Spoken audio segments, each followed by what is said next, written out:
اعوذ باللہ من الشیطان الرجیم بسم اللہ الرحمن الرحیم۔ علم نشرح چینل کے ویورز کو السلام علیکم ورحمۃ اللہ وبرکاتہ۔ اللہ تعالیٰ سے امید ہے کہ آپ سب خیریت سے ہوں گے۔ اللہ کریم آپ کو اپنے گھروں میں آباد رکھیں، خوش رکھیں، شاد و آباد رکھیں، اچھی صحت کے ساتھ ہمیشہ خوش رہیے، آمین یا رب العالمین۔ یہ شعبان کا مہینہ رحمتوں اور برکتوں والا ہے۔ اللہ پاک نے اس مہینے کو ہمارے لیے بہت خیر والا، برکت والا بنا کے بھیجا ہے۔ ہمیں چاہیے کہ اس مہینے میں زیادہ سے زیادہ اللہ کی عبادت کریں، اللہ کا ذکر کریں اور اپنے اللہ کو راضی کر لیں اور اللہ پاک کے خاص بندوں میں شامل ہو جائیں۔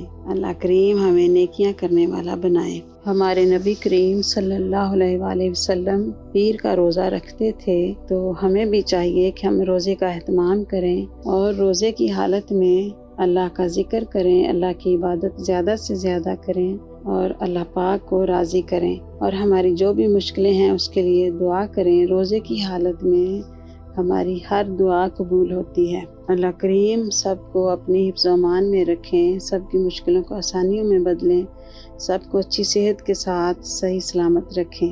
آپ روزہ رکھیے اور روزے میں آپ ایک تسبیح سورہ فاتحہ کی پڑھیے، جو کہ بہت بہت خیر و برکت والی ہے، جس کا نام سورۃ شفا بھی کہا جاتا ہے۔ تو آپ ایک تسبیح سورہ فاتحہ کی پڑھیے روزے کی حالت میں اور اللہ پاک سے رو رو کر، گڑ گڑا کر دعا کیجیے۔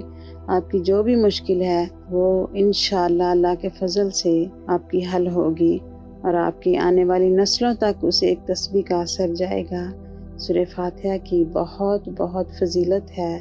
اس کے پڑھنے سے بہت ساری مشکلیں آسان ہوتی ہیں، بیماریاں ختم ہوتی ہیں، تکلیفیں ختم ہوتی ہیں، تنگ دستی ختم ہوتی ہے۔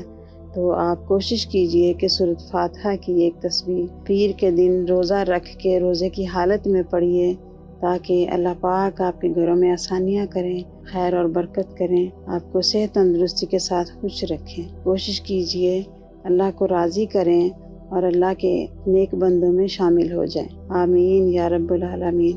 السلام علیکم ورحمۃ اللہ وبرکاتہ۔